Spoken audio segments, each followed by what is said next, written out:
Hello नमस्कार दोस्तों, स्वागत है आपका। कैसे हैं आप सब? आशा करती हूँ आप सब ठीक होंगे। आपका एक बार फिर से स्वागत है चैनल पे। आज मैं आपके लिए नया टॉपिक लेके आई हूँ जो कि है उत्तराखंड की मिट्टी यानी कि मृदा। आज हम उत्तराखंड की मिट्टी के बारे में देखेंगे, कितने प्रकार की यहाँ पे मिट्टी पाई जाती है और उस मिट्टी में क्या खासियत है, क्या उसमें एग्रीकल्चर हो सकता है या नहीं हो सकता है। वो सारे पॉइंट्स हम जो भी एग्जाम में आने लायक है वो सब आज हम यहाँ पर देखेंगे। इससे प्रीवियस मैंने बहुत सारे आपको टॉपिक्स ऑलरेडी कवर करवा दिए हैं। हम परीक्षा वाणी बुक से सारे टॉपिक्स कवर करते हुए चल रहे हैं। जितने भी फैक्ट्स हैं सब परीक्षा वाणी बुक से लिए गए हैं। आपको क्लास की पीडीएफ टेलीग्राम चैनल पे मिल जाएगी, जिसका डिस्क्रिप्शन में लिंक में प्रोवाइड कर दूंगी क्लास के बाद। आप वहां से जाके नोट्स डाउनलोड कर सकते हैं। ये सारे मेरे हैंड रिटन नोट्स हैं। मैं परीक्षा वाणी किताब का रेफरेंस लेकर उन नोट्स को इंग्लिश में कन्वर्ट करती हूँ, बिकॉज इंग्लिश का सोर्स इतना इजीली अवेलेबल नहीं है और कोई अच्छा सोर्स नहीं है। तो जो एक अच्छी डेफिनेट बुक है उत्तराखंड का जीके कंप्लीट करने के लिए, क्यों ना उसी को ही यूज करके हमें इंग्लिश के नोट्स भी बनाए रखने चाहिए, रादर देन हम किसी नई बुक या नए पब्लिकेशन पे जाएं। ठीक है। आज हम शुरू करते हैं उत्तराखंड की सॉइल। अगर आपको ये वीडियो पसंद आया और आप पुराने प्रीवियस वीडियोस भी देख रहे हैं तो प्लीज चैनल को सब्सक्राइब कीजिएगा और शेयर कीजिएगा। शुरू करते हैं सॉइल। सबसे पहले हम सॉइल क्या होती है वो जानते हैं। सॉइल एक तरीके का प्राकृतिक पिंड है, एक नेचुरल बॉडी है जो सिंथेसाइज होती है इन the form of a membrane, जो विच्छेदित एवं अपक्षीय खनिजों एवं कार्बनिक पदार्थों के विगलन से निर्मित पदार्थों का परिवर्तनशील मिश्रण है। ठीक है। Which is synthesized in the form of a membrane, एक मेम्ब्रेन की तरह सिंथेसाइज होती है फ्रॉम वेरिएबल मिक्सचर्स, बहुत तरीके के मिक्सचर्स, बहुत तरीके के सब्सटेंसेस के मिक्सचर्स, और melting of disintegrated and weathered minerals. जो मिनरल्स हैं, जो रॉक्स हैं, उनके डिसइंटीग्रेशन से फॉर्म होती है। ऑर्गेनिक मैटर इसमें प्रेजेंट होता है। इसमें बहुत सारे ऑर्गेनिक ऑर्गेनिक जितने भी इंपॉर्टेंट चीजें होती है ना वो प्रेजेंट होता है, जीवांश प्रेजेंट होता है। ये अर्थ को ढके रहती है एक थिन कवर के तरह से। ये पृथ्वी को एक पतले आवरण के रूप में ढके रहती है। तो ये है सॉइल। सॉइल को Indian council of agriculture research ने 8 पार्टों में डिवाइड किया है। ठीक है। पूरी इंडिया की जो सॉइल है, पूरे भारत की जो सॉइल है, उसको आईसीएआर ने 8 मेजर पार्ट्स में डिवाइड किया है। वो कौन कौन सी है? Alluvial soil. ठीक है। सबसे पहली है वो कौन कौन सी सॉइल है हम यहाँ पर देखेंगे। एलुवियल सॉइल, जलोढ़ मिट्टी। ब्लैक सॉइल काली मिट्टी, रेड सॉइल लाल मिट्टी, लेटराइट सॉइल, डेजर्ट सॉइल यानी कि मरुस्थलीय मिट्टी जो डेजर्ट एरिया में पाई जाती है। फिर आती है माउंटेनियस सॉइल, पर्वतीय मिट्टी, पीट एंड मार्शी सॉइल, दलदली मिट्टी, सेलाइन और अल्कलाइन सॉइल, लवणीय एवं क्षारीय मिट्टी। ये सब हम यहाँ पर देखेंगे। और जो है ये डिवीजन है कंट्री की सॉइल का इनटू 8 पार्ट्स बाय आईसीएआर। इसके बेसिस पर, इस डिवीजन के बेसिस पर उत्तराखंड की जो सॉइल है वो माउंटेनियस और फॉरेस्टेड टाइप की है, यानी कि पर्वतीय और वनीय मृदा है, जो अभी अविकसित स्टेट में है, which is in immature state, जो अभी अविकसित स्टेट में है। इसमें लाइम और फॉस्फोरस कंटेंट की कमी होती है, डेफिशिएंट होती है लाइम, चूना और फॉस्फोरस में, और रिच होती है ऑर्गेनिक मैटर में। जीवांश में ये रिच होती है, यानी कि इसका जो ऑर्गेनिक मैटर कंटेंट है वो ज्यादा होता है। ऊपर किए हुए डिवीजन के तौर पर, मतलब इस वाले डिवीजन के जो हमारी उत्तराखंड की मिट्टी है वो माउंटेनियस और फॉरेस्टेड है, ये जनरल डिवीजन है। पर due to surface and climatic differences, पर जो है सरफेस, धरातलीय एवं जलवायु संबंधित भिन्नताओं के कारण उत्तराखंड की मिट्टी को भी आगे कई पार्टों में डिवाइड किया गया है। Almost like 15 kinds of soil we have in Uttarakhand. ठीक है। धरातलीय और जलवायु संबंधी भिन्नताओं के कारण राज्य के अनेक प्रकार की मृदा पाई जाती है। आज उसी को हम देखेंगे। शुरू करते हैं। सबसे पहले नंबर की सॉइल जो है तराई सॉइल। तराई क्षेत्र में पाई जाती है southern part of the state, उस स्टेट के दक्षिणी पार्ट में पाई जाती है। देहरादून के दक्षिण पार्ट से लेकर उधम सिंह नगर तक ये मिट्टी पाई जाती है। डिपोजिशन फाइन पार्टिकल्स यानी कि बहुत महीन कणों के निक्षेप से निर्मित ये तराई मिट्टी होती है। ठीक है। ये मोर मेच्योर सॉइल है, सबसे ज्यादा परिपक्व सॉइल है। दूसरी सॉइल से कंपेयर किया जाए तो स्टेट की जो बाकी सारी सॉइल्स हैं उनसे कंपेयर किया जाए तो तराई मिट्टी सबसे ज्यादा परिपक्व होती है, यानी कि मेच्योर होती है। ठीक है। नाइट्रोजन और फॉस्फोरस में डेफिशिएंट होती है, समतल होती है, दलदली होती है, मॉइस्चर कंटेंट ज्यादा होता है और फर्टाइल यानी कि उपजाऊ होती है। इसमें खेती बाड़ी की जा सकती है। शुगरकेन और paddy production is good in this area. इस एरिया में जो गन्ने की खेती है और धान की खेती है अच्छी होती है, किसमें? तराई क्षेत्र में। ठीक है। राज्य के सबसे दक्षिणी भाग में ये पाई जाती है। देहरादून के दक्षिणी सिरे से लेकर उधम सिंह नगर तक महीन कणों से निक्षेप ये मृदा होती है। फिर पढ़ते हैं सेकंड टाइप जो है भाबर सॉइल। तराई क्षेत्र के, जैसे कि ये तराई क्षेत्र है, इसके नॉर्थ में, और शिवालिक, ये शिवालिक माउंटेन्स है इसके साउथ में। तो ये वाली मृदा है, मैं आपको यहाँ पे एक छोटा सा डिपिक्शन दिखा देती हूँ। शिवालिक हिल्स है, ठीक है। शिवालिक हिल से नीचे आता है भाबर एरिया, फिर आता है तराई एरिया। ये शिवालिक, भाबर, तराई। तो तराई मिट्टी हमने देख ली। शिवालिक के दक्षिण में और तराई के नॉर्थ में पाई जाती है भाबर मृदा, ठीक है, भाबर सॉइल। तराई के ऊपर और शिवालिक के दक्षिण में ये मृदा पाई जाती है। North of Terai region and south of Shivalik this soil is found. The big large deposition of Himalayan rivers, Himalaya नदियों के भारी निक्षेपों से निर्मित होने के कारण ये मिट्टी कंकड़, पत्थर तथा मोटे बालुओं से निर्मित होती है। This soil is made from stone, pebbles and large rocks, ठीक है। जो हिमालयन रिवर्स बड़े बड़े अपने साथ डिपोजिशन लेके आ रही हैं, जो बड़े काइंड के डिपोजिशन है, जो मोटे मोटे पत्थर हैं, मोटे मोटे बालू हैं, उसे लेकर आ रही हैं, ये उन्हीं से ही बनाई जाती है, उन्हीं के ही डिपोजिशन से ये मिट्टी बनती है, उन्हीं के ही डिसइंटीग्रेशन से ये मिट्टी बनती है। ये छलछली होती है, यानी कि ये काफी छिछली होती है, शैलो होती है, due to which water goes down. इसकी वजह से क्या होता है, पानी इसके अंदर चला जाता है, और कहते हैं ना भाबर एरिया में थोड़े थोड़ी दूरी तक हमें जो जल की धाराएं हैं वो दिखाई नहीं देती। क्यों? क्योंकि वहां की जो मिट्टी होती है वो मतलब काफी छीदी छीदी होती है, दूर दूर होती है। तो उसकी वजह से क्या होता है, जो रिवर की स्ट्रीम होती है, जो पानी की जल धाराएं होती हैं, वो जमीन के नीचे चली जाती हैं, और इस वजह से कुछ दूरी तक हमें भाबर एरिया में पानी नहीं दिखाई देता, या फिर ऐसा लगता है सिर्फ बड़े बड़े मोटे मोटे पत्थर पड़े हुए हैं, ठीक है। अब यहाँ पर मोटे मोटे पत्थर है, इतने स्टोन्स है, पेबल्स है, मिट्टी इतनी महीन नहीं है, अच्छे से विकसित नहीं है, तो क्या होगा, सुटेबल नहीं होगी एग्रीकल्चर के लिए, यानी कि कृषि के लिए ये अनुपयुक्त मृदा है। कौन सी? भाबर सॉइल। फिर आती है पास्चर सॉइल, यानी कि चारागाही मृदा। पास्चर सॉइल, चारागाही मृदा, निचले भागों में ये पाई जाती है, रिवर के किनारे, coastal areas of river and other water flows.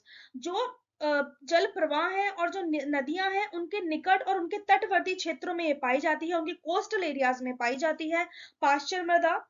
इस मृदा के पांच भाग हैं। ये मृदा पांच भागों में डिवाइडेड है। सबसे पहली है क्ले लोम, यानी कि मटियार दोमट। लोम को हिंदी में कहते हैं दोमट। ये ब्राउन कलर की होती है, नाइट्रोजन और ऑर्गेनिक मैटर रिच होती है, और लाइम में डेफिशिएंट होती है, यानी कि भूरा रंग होता है, नाइट्रोजन तथा जैव पदार्थ अधिक होते हैं, और चूने की कमी होती है। फिर आती है हाईली कैल्केरियस दोमट, यानी कि कम अत्यधिक चूनेदार दोमट। इसमें क्या होता है, चूने की मात्रा ज्यादा होती है। फिर आती है लेस कैल्केरियस लोम, कम चूनेदार दोमट। फिर आती है नॉन कैल्केरियस लोम, गैर चूनेदार दोमट। और फिर आती है सैंडी लोम, बालुई दोमट, यानी कि इसमें ये जो होते हैं बड़े बड़े पत्थरों से निर्मित होती है, ठीक है, सैंडी होती है टेक्सचर में। ये है चारागाही मृदा के पांच भाग। इसके बाद हम देखते हैं टर्शरी सॉइल, यानी कि टर्शरी मिट्टी। ये मिट्टी शिवालिक की पहाड़ियों तथा दून घाटी में पाई जाती है, found in Shivalik hills and Doon valley.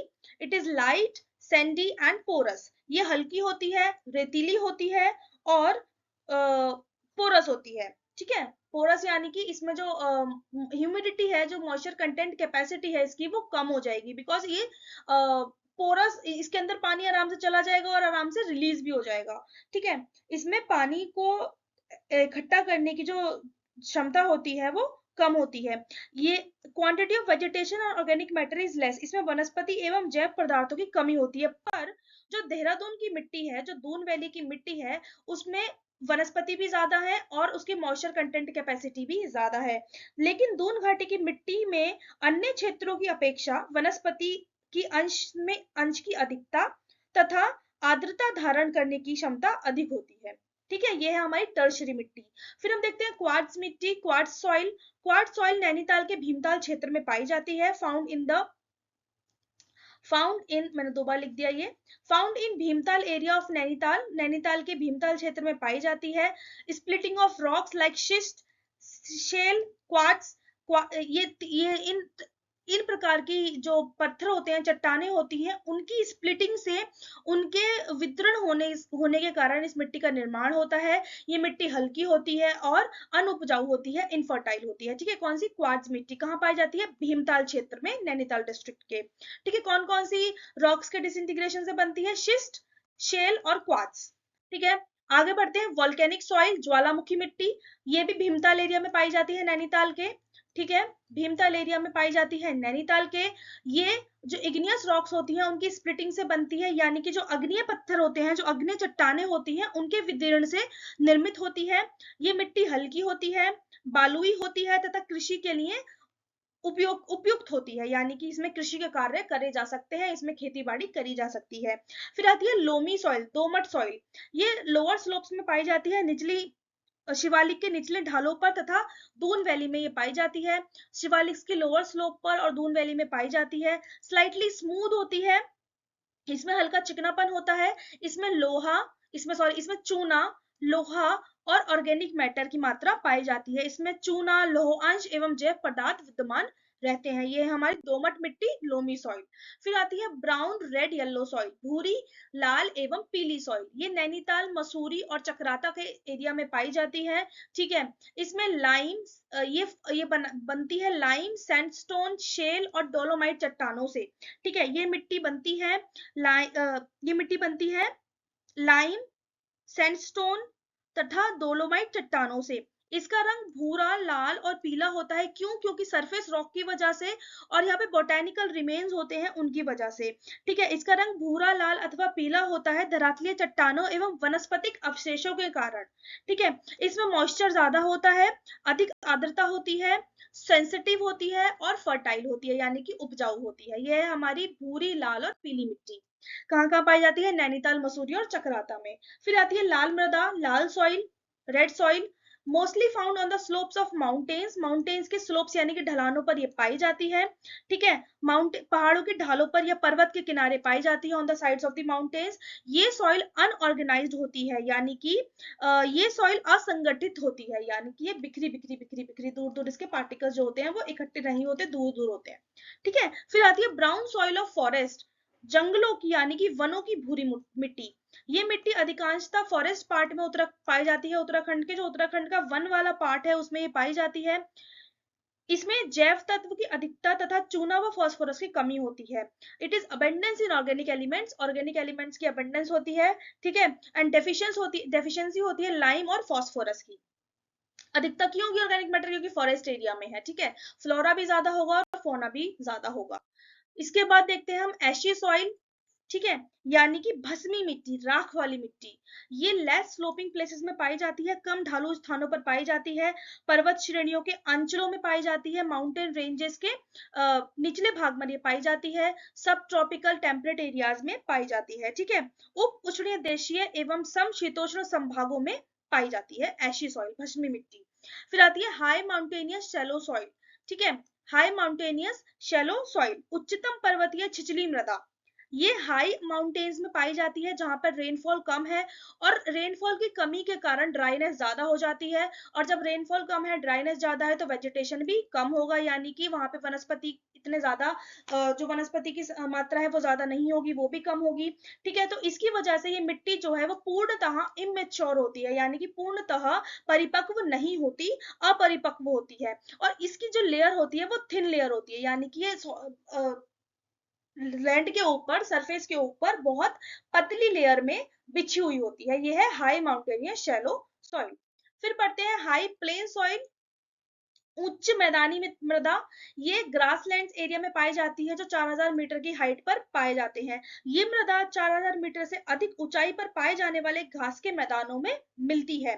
Due to effect of dry climate के इफेक्ट की वजह से शुष्क जलवायु, वायु अपेक्षा तथा हिमानी आपर्दन के प्रभाव के कारण इन मिट्टियों में नमी की कमी पाई जाती है। Due to effect of dry climate होने की वजह से, विंड वेदरिंग होने की वजह से, यानी कि जो विंड के द्वारा रॉक्स का डिसइंटीग्रेशन होता है, रॉक्स का विभाजन होता है, और ग्लेशियल इरोजन। ठीक है, जो ग्लेशियर्स होते हैं उनके द्वारा इरोजन होता है, तो इसकी वजह से क्या होता है, सॉइल में जो मॉइस्चर होता है वो कम होता है, यानी कि इसमें नमी की कमी होती है। ठीक है, माइल्डली एल्कलाइन होती है, ये हल्की क्षारीय होती है तथा कार्बनिक पदार्थों की उच्च मात्रा से युक्त होती है, और high amounts of organic matter इसमें प्रेजेंट होता है। This soil is also known as alpine pasture type of soil. इन्हें अल्पाइन चारगाह मृदा भी कहते हैं। ठीक है, alpine pasture type of soil भी कहते हैं किसे, हाई प्लेन सॉइल पे। ये उन मैदानी क्षेत्रों में पाई जाती है जो 4000 मीटर की हाइट से ऊंचे एरिया में पाए जाते हैं। High plain soil. फिर आती है हमारी सेकंड लास्ट मृदा उप पर्वतीय मृदा। 14th टाइप की मृदा है, ना कि 15th टाइप की, 14 टाइप की है। सब माउंटेन सॉइल यानी कि उप पर्वतीय मृदा, घास के मैदानों के निचले भागों में जहां देवदार, स्प्रूस, ब्लू पाइन आदि के वन मिलते हैं, ऐसी मृदा पाई जाती है। ये पाई जाती है ग्रासलैंड्स के लोअर पार्ट्स में, ठीक है, जहां पर देवदार, स्प्रूस और ब्लू पाइन काइंड के फॉरेस्ट मिलते हैं। ये मृदा हाई इन ऑर्गेनिक मैटर, इसमें जीवांश अधिक होता है। इस मृदा की ऊपरी परत रेतीली होती है, अपर लेयर जो होती है इसकी सैंडी होती है और ऑर्गेनाइज्ड होती है यानी कि संगठित होती है, जबकि निचली परत लोअर लेयर जो होती है वो असंगठित होती है, अनऑर्गेनाइज्ड होती है। इसका रंग लाल, भूरा और ब्राउन होता है। इसका रंग लाल, भूरा और पीला होता है, रेड, येलो और ब्राउन होता है। और रेनफॉल की अधिकता के कारण, due to excessive rainfall, the moisture content is high, इसमें आर्द्रता अधिक होती है। ठीक है, सो गाइज ये थी हमारी उत्तराखंड की जितनी भी 14 प्रकार की मृदा हैं, जितनी भी 14 टाइप्स की सॉइल्स हैं, मैंने आपको पढ़ाया। गाइज मैं बहुत ज्यादा कोशिश करती हूँ कि हिंदी और इंग्लिश का बराबर यूज करूं। अगर कोई लाइन मैंने इंग्लिश में बोली है तो वो मैं हिंदी में भी बोलूं, ताकि दोनों ही मीडियम को कवर कर पाऊं। मैं हिंदी में नोट्स इसलिए नहीं रखती क्योंकि हिंदी मैंने आपको बता दी मैं डायरेक्ट परीक्षा वाणी किताब से खोल सकती हूँ। आप अगर परीक्षा वाणी की मिट्टी वाला चैप्टर खोलेंगे, मिट्टी, कृषि, पशुपालन और सिंचाई, जो चैप्टर नंबर 8 है, वो अगर आप खोलेंगे तो उसमें डायरेक्ट आपको सेम पॉइंट्स लिखे मिल जाएंगे हिंदी में भी। ठीक है, सो और इंग्लिश में मैं इसलिए लिखती हूँ बिकॉज इंग्लिश का सोर्स इतना इजिली अवेलेबल नहीं है, इसलिए उनको हेल्प हो जाए, इसलिए मैं नोट्स इंग्लिश में रखती हूँ। ठीक है, आई होप मैं दोनों मीडियम को अच्छे से कवर कर पा रही हूँ। अगर आपकी कोई भी प्रॉब्लम है तो आप मुझे कमेंट में कर सकते हैं, कोई और सजेशन देना है तो आप वो भी कमेंट में कर सकते हैं। पीडीएफ आपको टेलीग्राम चैनल पे मिलेगी, वहां से आप डाउनलोड कर सकते हैं। मैं कल मिलती हूँ आपसे। कल संभवतः आएगा आपके लिए कृषि, उत्तराखंड का एग्रीकल्चर। ठीक है, इस टॉपिक से बस इतना ही। आप अच्छे से इसे रिवाइज कीजिएगा, पढ़िएगा, समझिएगा, एक बार ना समझ में आए दोबारा वीडियो देखिएगा। ठीक है, एक बार इतना अच्छे से समझ में नहीं आता है, अगर हम 1 से 2 बार वीडियो देखते हैं तो हमें सारी चीजें अच्छे से क्लियर हो जाती है। कल मिलती हूँ आपसे नए वीडियो के साथ, तब तक के लिए बाय बाय, थैंक यू, धन्यवाद।